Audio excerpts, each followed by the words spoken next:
The first day of the Battle of the Somme is always viewed as being a tremendous failure. And frankly, it was. The tremendous loss of life is just unthinkable. But there were some sections of the British front where on the first day of the Somme there was success. And we're in one of those places today. We are just southeast of Mametz, and this is where the 22nd Manchesters attacked from on the first day of the Somme.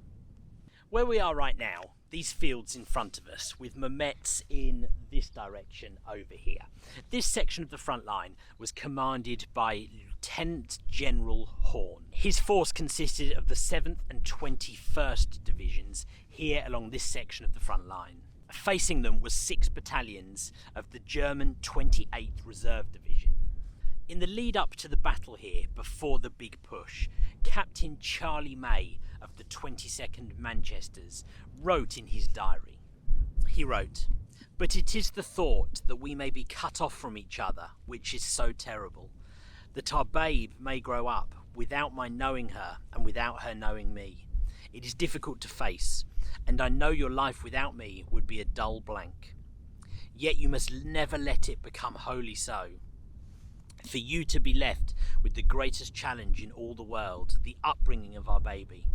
God bless that child, she is the hope of life to me. My darling, au revoir.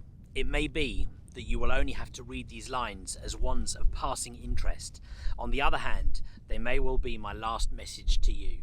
If they are, know through all our life that I loved you and baby with all my heart and soul, that you two sweet things were just all the world to me. I pray God I may do my duty, for I know, whatever that may entail, you would not have it otherwise." Now, whilst the actual trench lines don't remain today, roughly where I'm stood, or at least slightly further up the road here, is where the 22nd Manchesters were due to attack from on the first day of the Somme. Their objective was to catch the German frontline trench. That was called the Bulgar Trench. That would have just been out here in these fields ahead of us. From there, they had a further objective to attack Cemetery Trench, which was the reserve trench, and then from there they would move into their final trench, which was the Danzig Alley Communication Trench, further up the hill behind me here towards the edge of Mametz.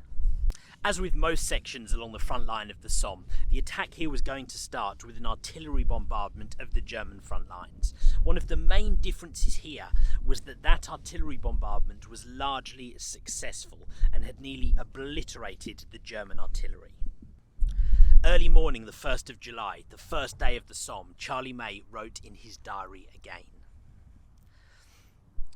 "It was a glorious morning and now broad daylight. We go over in 2 hours' time. It seems a long time to wait, and I think whatever happens, we shall all feel relieved once the line is launched. No Man's Land is a tangled desert. Unless one could see it, one cannot imagine what a terrible state of disorder it is in. Our gunnery has wrecked that, and its frontline trenches all right, but we do not yet seem to have stopped his machine guns. These are popping off all along the parapet as I write. I trust they will not claim too many of our lads before the day is over."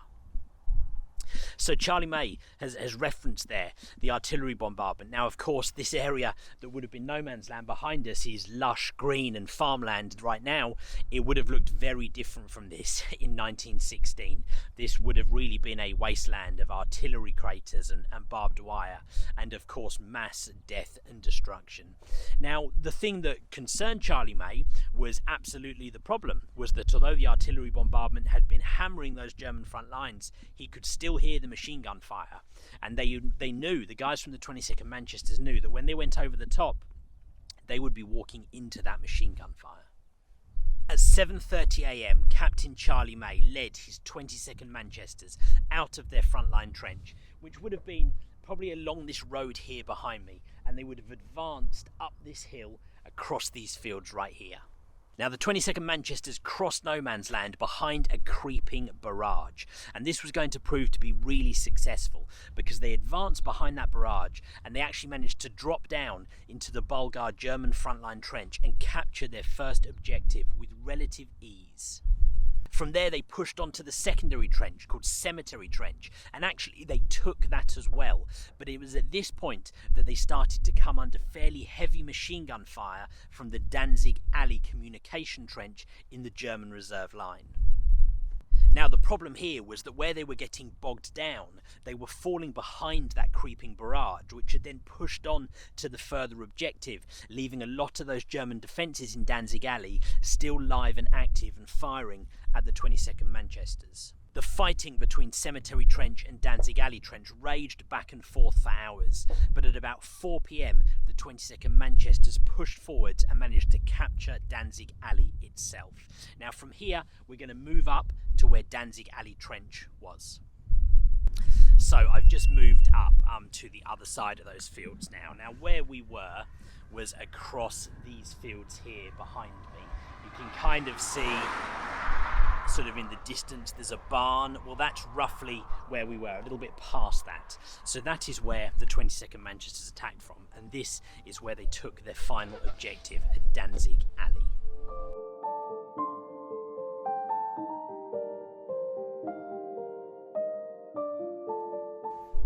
So I'm now sat in the Danzig Alley Cemetery. The cemetery here is pretty much on the spot where the Danzig Alley Trench was. So the 22nd Manchesters took their objective, success on the first day of the Somme. But at what cost? Of the 820 men with the 22nd Manchesters who went over the top just that short distance away, 472 of them were killed, wounded or missing. Later that evening, on the 1st of July, Captain Charlie May's body was found just outside Danzig Alley Trench.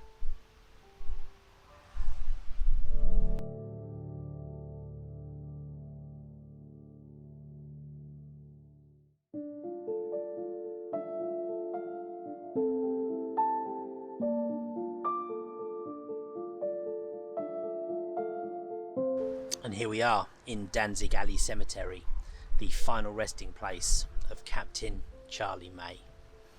Killed here on the 1st of July 1916 with the brave attempt with the 22nd Manchesters where they captured all of their objectives.